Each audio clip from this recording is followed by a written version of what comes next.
I know where the money is going. A hand went up at the back of the room. And I know how to stop it. Every head turned. A boy was standing at the back of a live press conference.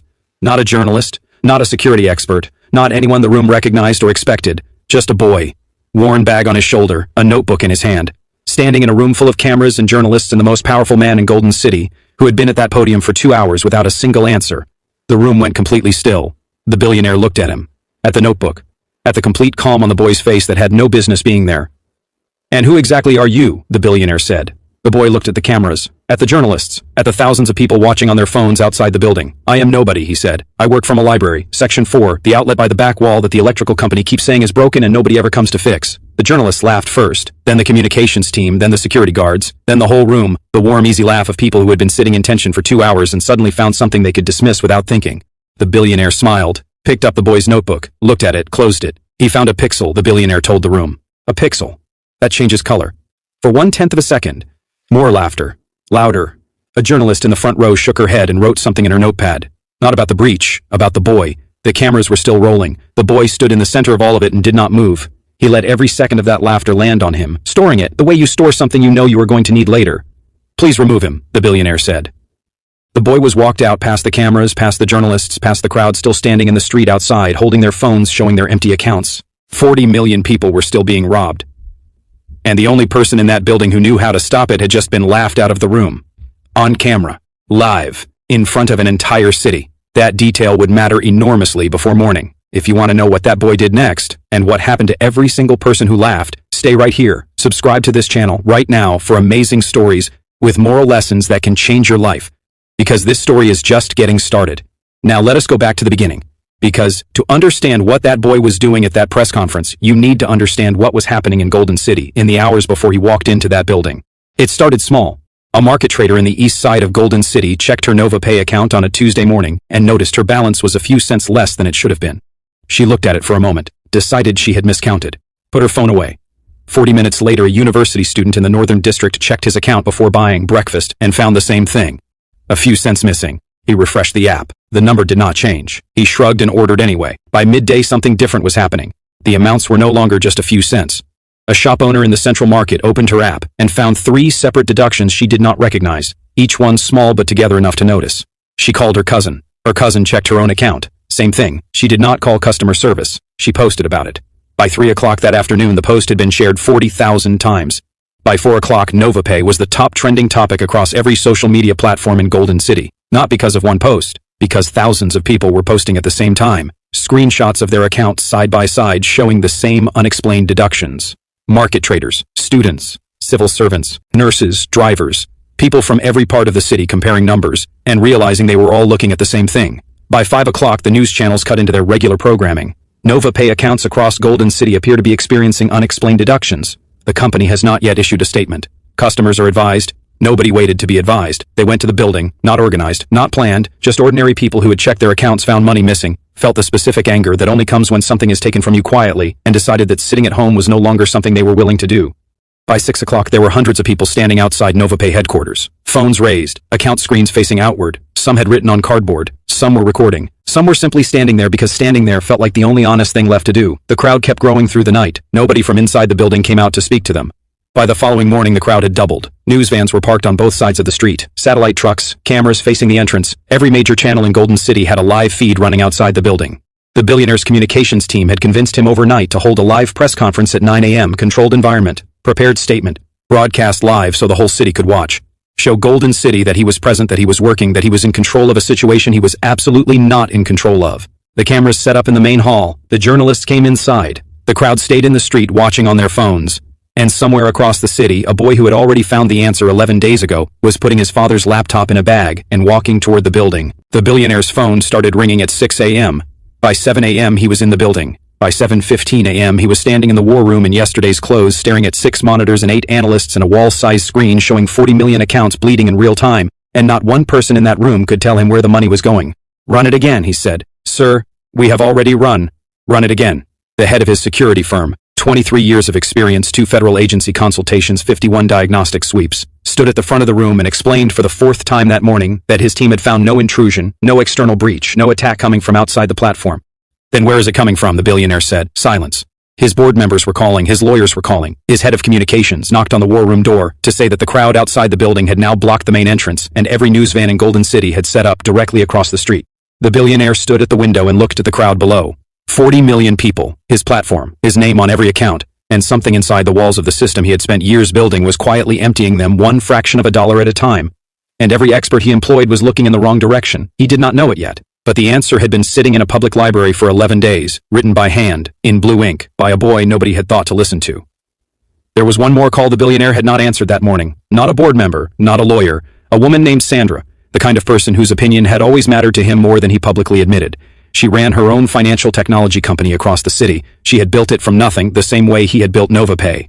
And she had sent him one message at 7 a.m. that he had read and set face down on the war room table. The message said, "You need to listen to someone who is not already on your payroll."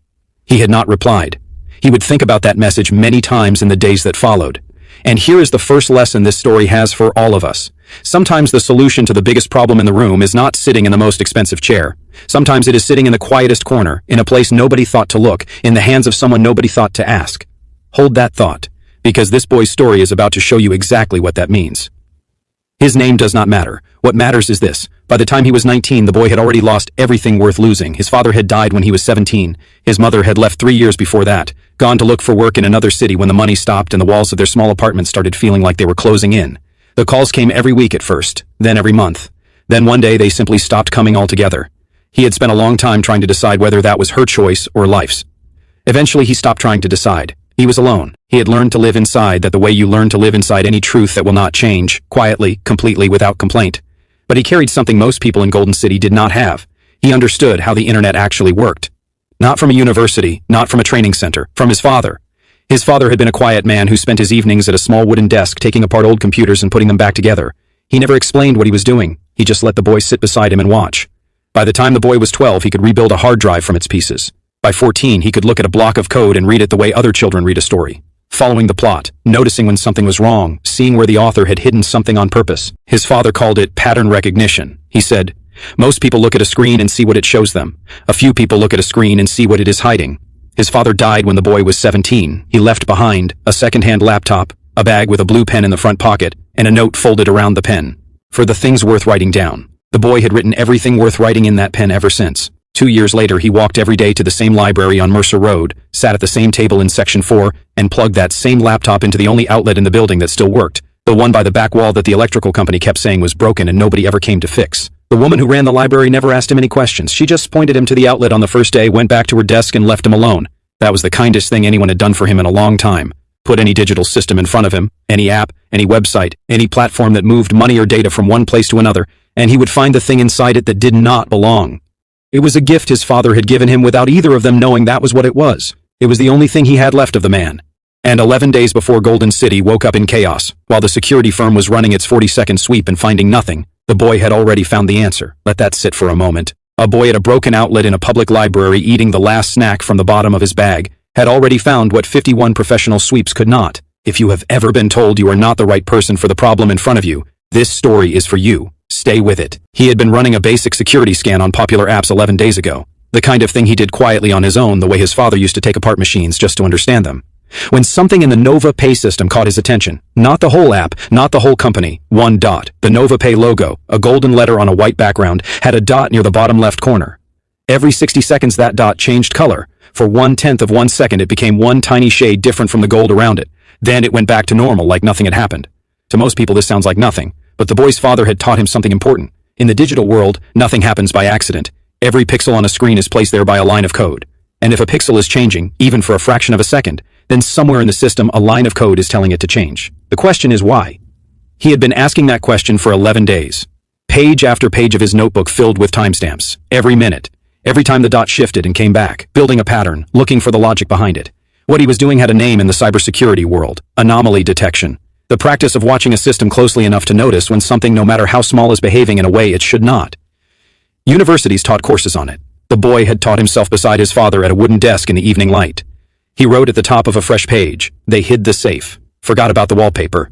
He had sent his first email to NovaPay's security team 8 days ago. A careful, detailed message, written 4 times before sending. Every word measured. He had refreshed his inbox every 30 minutes for 2 days. Nothing. He sent a second email, then a third, This one directly to the CEO's office with screenshots of the timestamps, the color values, the full 11-day pattern. The automated reply said, "Thank you for reaching out. Your message has been received and will be reviewed by the appropriate team." That was 6 days ago. He had heard nothing since. And here is the second lesson. Nobody replying to you is not proof that you are wrong. It is proof that you have not yet found the door they cannot ignore. Remember that. That was when the librarian called his name from the front desk. He knew every version of her voice. The version when the generator was out, the version when it was closing time, the version when she needed him to fix the internet router because the technician she kept calling never came. This version made him put down his pen immediately. She was holding her phone. Her face had the stillness of a woman trying not to worry a younger person. "The app is sending me alerts," she said. She turned the screen toward him. "Small amounts, 3 times in 1 hour. Is something wrong?" The boy looked at the numbers. Each one so small it was almost invisible. The kind that only shows up when your balance is small enough to feel every single movement. He looked at the NovaPay logo at the top of the notification. The dot. His chest went tight. "Sit down," he said quietly. "Give me the phone." The librarian was not a wealthy woman. She kept a small amount in her account on purpose. Her words months ago, "I don't trust anything I can't see the bottom of." She used it for 2 things only. Her younger sister's tuition fees in another city, and the boy's monthly internet bundle, which he had discovered only 3 weeks ago that she had been paying for quietly without ever mentioning. Eth had not known how to respond when he found out, so he had said nothing. He had just sat with it the way you sit with something too large to answer properly. Now he looked at her account and understood what was happening. Whoever was doing this had not chosen her specifically. They had chosen everyone. She was just careful enough to notice. The boy plugged in his father's laptop and got to work. He was running what cybersecurity professionals call a trace, following the path of the missing amounts backwards the way you follow footprints in reverse to find where someone came from. The library connection was too slow to complete it fully. He needed more speed. Much more. He looked at the notice board on the wall. There was a printed notice from 2 days ago. NovaPay Crisis Press Conference. Live broadcast, 9 a.m. NovaPay headquarters. Media accreditation and press Wi-Fi available on site. He stared at press Wi-Fi for a long moment. "How many people in this area use NovaPay?" he asked. The librarian was watching his face with the expression she wore when she already knew she should stop him and had already decided not to. "Everyone," she said. "It is the only one that sends money across without cutting the amount." The boy stood up, put his father's laptop in the bag. "If someone is stealing from 40 million people right now and nobody will listen, what would you do?" She looked at him over her glasses. "I would walk into the room they were ignoring me from," she said. She slid 2 snacks across the counter without being asked.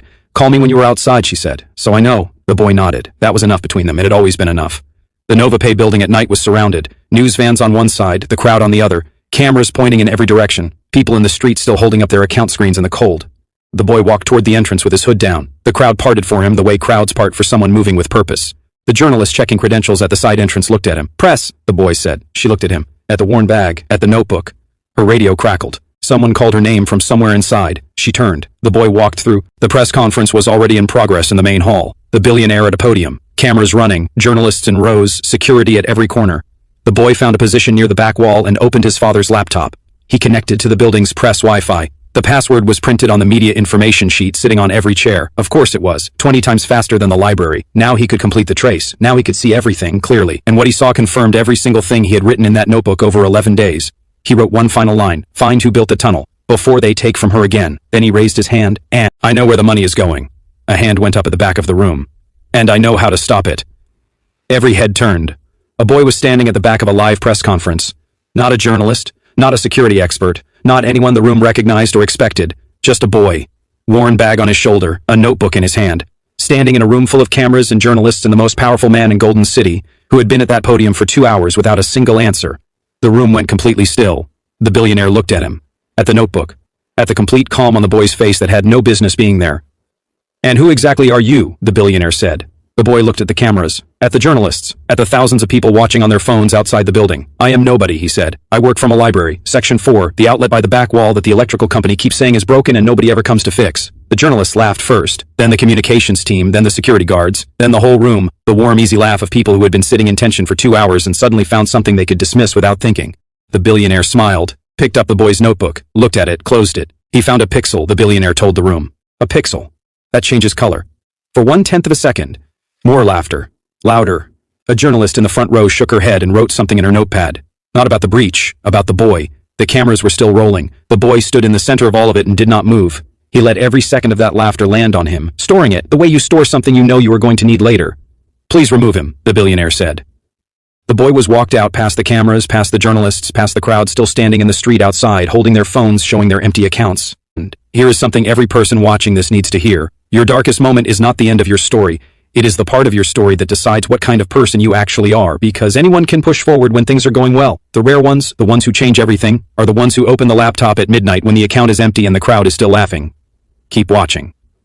The boy did not try to break back into NovaPay. He did not send another email into silence. He did something he had been quietly building for 8 days, ever since the first unanswered email, without knowing exactly when he would need it. He had a file, a complete documented record, every timestamp from 11 days of observation, the color values, the 60-second cycle, the trace he had run at the tower, transferred to an encrypted folder the moment he connected to the Wi-Fi before anyone touched him, because his father had taught him that the first rule of carrying something important is never to carry it in only one place. They had taken the paper. They had not taken the proof. Now he built something around it, not an email, not a report, a live web page. Simple. It showed the NovaPay logo in real time. The dot isolated and magnified, with the 60-second cycle running live. With a counter tracking active user accounts, with a running calculation updating every 60 seconds showing exactly how much money had moved through the tunnel since the page loaded. He wrote one sentence at the top. This is happening right now, while you are reading this. He built it on the library's slow connection. 4 hours. Every element tested 3 times, every number verified against his own records. At 4:47 a.m. he had his list of recipients. Every financial journalist in Golden City, including every single one who had been sitting in that press conference room when the laughter happened, the ones whose cameras had been rolling, the ones who had written about the pixel in their notepads with something close to amusement. He wrote them all. Every consumer protection organization he could find, 17 regulatory bodies across 6 countries, 43 technology reporters who covered payment platforms. And one more, the personal email address of the Billionaire's most prominent board member, a woman known publicly for corporate accountability, whose name he had found in the company's annual report beside a quote about transparency and trust. He wrote her a separate message. 3 sentences. Your platform has been stealing from 40 million people for 10 months. I tried to report it through official channels and was publicly dismissed at your press conference tonight in front of live cameras. The evidence is live at the link below and updates in real time. At 4:51 a.m. he pressed send. He sat back, looked at the lamp above his table, listened to the outlet hum. He thought about his father, quiet, patient, taking things apart in the evening light, putting them back together better than they were before.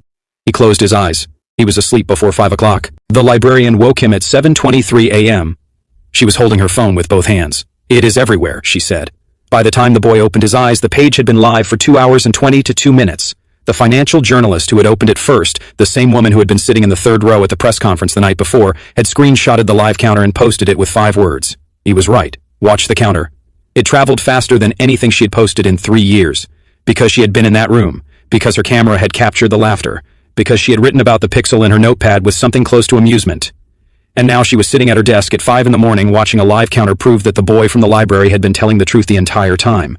By 7 a.m. the counter showed the tunnel had processed over 9,000 transactions since the page went live. People were watching the number climb the way people watch a storm through a window, unable to stop, unable to look away.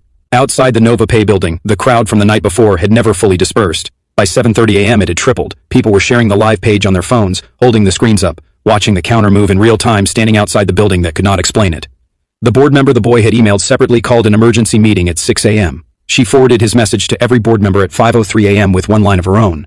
This needs to be handled today, not tomorrow, today. At 7:45 a.m. NovaPay's share price opened and fell 11%. At 8:09 a.m., the billionaire's car stopped outside Mercer Road Library. He walked through the side door. The librarian had unlocked it without being asked. The boy was sitting at section 4. Father's laptop open, blue pen in his hand, the lamp above the table still burning from the night before. The billionaire looked different in morning light without thousands of people watching him on live television. Just a man, standing in the consequences of a decision he had made in front of a city. He sat down across from the boy. No guards, no lawyers, no notebook to take. He had made one call before driving to the library. Sandra had answered on the first ring. I told you this morning, she said. I know, he said. Are you going to listen this time? I am already in the car, he said. She had said nothing for a moment. Then, call me when you know what you are dealing with. He had not called her yet, but he would. The board member, he said to the boy. Yes. The journalists, yes. You built that page last night after I... He stopped. After you laughed, the boy said. Not angry, just naming it clearly. The billionaire looked at the table. The counter on your page, he said quietly. It has not stopped since the broadcast this morning. It will not stop, the boy said, until someone closes the tunnel. A long silence. The billionaire looked at him. At the father's laptop still open on the table. At the blue pen. At the lamp that had been burning since the night before. How, he said. How did you find something that 51 sweeps and 3 agencies and 23 years of experience could not find? The boy looked at him. My father had a small wooden desk, he said. Every evening he would take something apart and put it back together. He never explained what he was doing. He just let me sit beside him and watch. He taught me that most people look at a screen and see what it shows them. He paused. I learned to look for what it was hiding. The billionaire was quiet for a long moment. He reached into his jacket pocket and put the notebook on the table. I read it, he said. All of it. In the car last night. He paused. You sent 3 emails. Yes. I should have read the first one.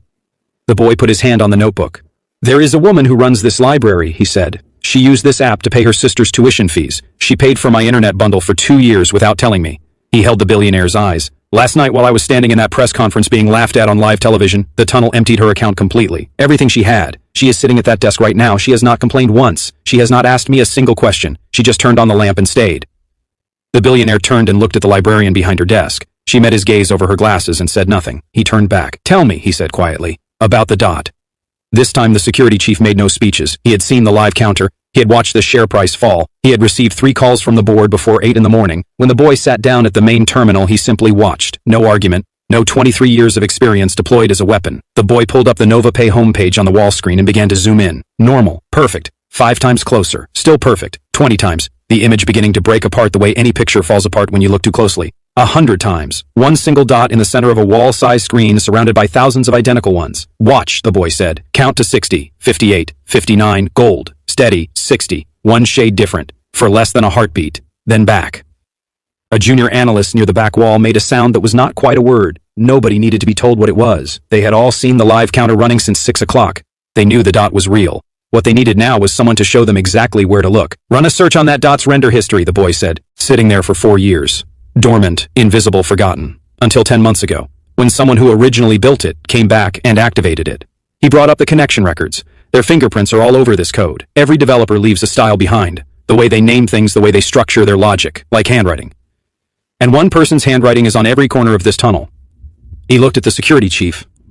Your firm ran 51 sweeps, the boy said, clearly, without anger. This tunnel has been active for 10 months. The page I published this morning has been tracking it live since 5 o'clock. Every journalist in this city can see the counter running right now. He paused. The question is not whether the tunnel exists. The question is how it survived 51 sweeps, and whether that was a failure of process or something else. The security chief looked at the wall. He did not answer. Run the code match, the billionaire said. The young female analyst was already moving.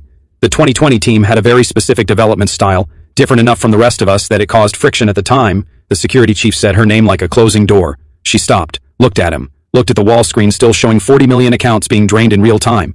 She kept typing. The developer who built this tunnel, she said, was a senior engineer on the 2020 build team, terminated 10 months ago during restructuring. No severance paid. He filed a wrongful termination claim. The claim was buried. She paused. He named the tunnel Amarachi during development. A private joke, because it ran completely invisibly in the background where nobody could see it. Amarachi. Her voice went somewhere quieter. It means God's grace. He built something that carried millions of people's money safely every day. And this company removed him like he had never walked through the door. Nobody spoke. He is not just a thief, the boy said. He stole from 40 million people, the billionaire said. He felt like 40 million people already stole from him. The boy looked at the billionaire. His address, now, before the authorities lose him. The billionaire picked up his phone. They went together. The billionaire, the boy. 2 federal investigators who had been waiting outside the war room for the past hour while the wall screen did their job for them. The developer's building was a 20-minute drive across the city. Nobody spoke in the car. The boy sat in the back with his father's notebook on his lap. The live counter on his phone was still running, still climbing. Every 60 seconds, another fraction of a dollar moving through the tunnel while the city slept. The federal investigators knocked at 11:47 p.m.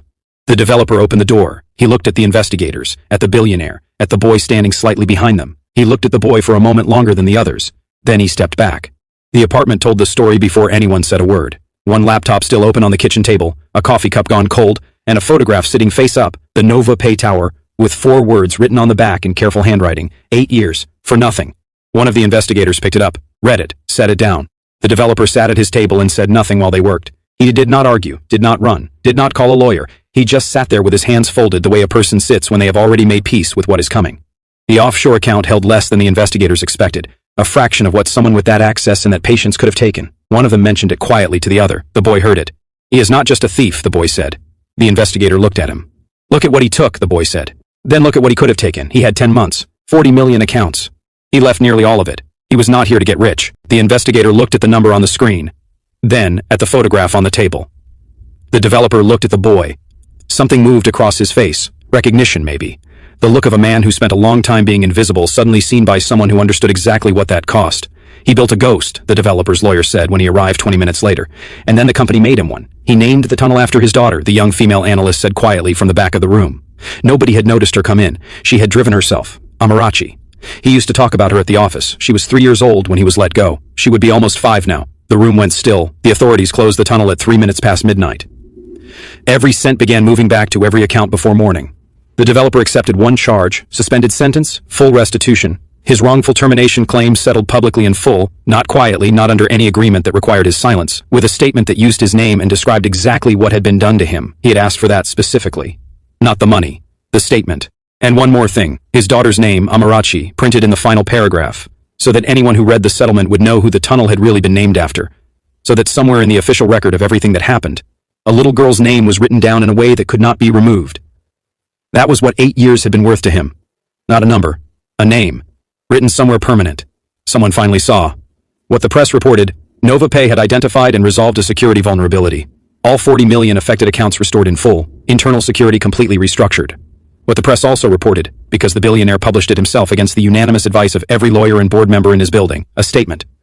2 pages. The full account of the developer's termination, his buried legal claim, every institutional failure that had made everything possible. And 1 paragraph nobody had asked for, a direct account of what happened at the press conference. The boy, the notebook, the laughter, the cameras that captured every second of it. The billionaire wrote, I dismissed him in front of journalists and a live broadcast because it was easier than listening. That decision cost 40 million customers one more night of theft. The footage exists. I will not pretend it does not. His lawyers advised against publishing it. His communications team advised against it. 3 board members called him personally that evening and told him it would destroy what remained of the company's reputation. He published it anyway. The public had watched the footage. They had read the statement. And they decided that a man who tells the truth when it costs him something is exactly the kind of man they want holding their money. The share price, which had fallen 11% the morning the live page went out, recovered within the week, then climbed past where it had been before the crisis. Later, in an interview he gave 6 months after everything, a journalist asked him what had changed between the press conference and the library. He was quiet for a moment. Someone I respected sent me a message at 7 in the morning, he said. She told me I needed to listen to someone who was not already on my payroll. I set the message face down on the war room table. He paused. A few hours later I was sitting across from a boy in a library who had already found the answer. And I understood that the cost of not listening that morning was paid by 40 million people who had nothing to do with my pride. The journalist asked if he was referring to Sandra Osei, the woman he later married in a quiet ceremony 18 months after the crisis. He smiled. That is a different story, he said. For a different day, the young female analyst became the new head of internal security. She created a protocol called the Amarachi Sweep, a quarterly examination of every forgotten corner of the company's systems, named publicly after the vulnerability because she believed the only honest way to deal with a serious mistake was to name it clearly. The security chief filed a formal complaint against her on his way out. She framed it and hung it above her desk. An independent audit later found no evidence the security chief had deliberately hidden the tunnel. What they found was something almost worse. His team had been designed to look outward and nobody had ever asked them to look inward. The tunnel had not been hidden by a person. It had been hidden by a process nobody thought to question. He was not a criminal. He was a man who had stopped asking whether he was looking in the right direction. The billionaire, now fully reinstated, the company rebuilding around him, drove to Mercer Road Library on a Wednesday morning, sat across from the boy at Section 4, said 2 things, thank you, and, this company needs someone whose first instinct is to look at what everyone else is walking past. The choice is entirely yours. Then he left. The boy received a letter the following week, from the billionaire himself, addressed to the regular, Section 4, Mercer Road Library, Golden City. The librarian signed for it, read the return address, looked at the boy over her glasses and said absolutely nothing, which was the most she had ever communicated in one silence. He read it at his table. The outlet by the back wall hummed the way it always did. He pulled out his father's notebook, turned to the last written page, added 1 line beneath everything else. The door was closed. I knocked different, he answered. He stood, looked across the room at the librarian behind her desk.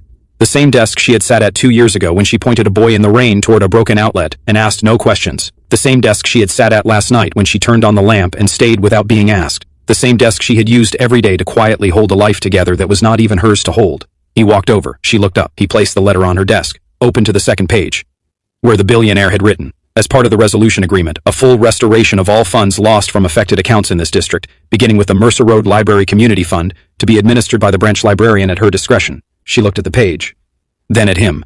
She did not say thank you. She was not that kind of woman. She simply looked at him over her glasses for a long moment, the way she always had, like she had known from the beginning how this was going to turn out and had simply been waiting for everyone else to catch up.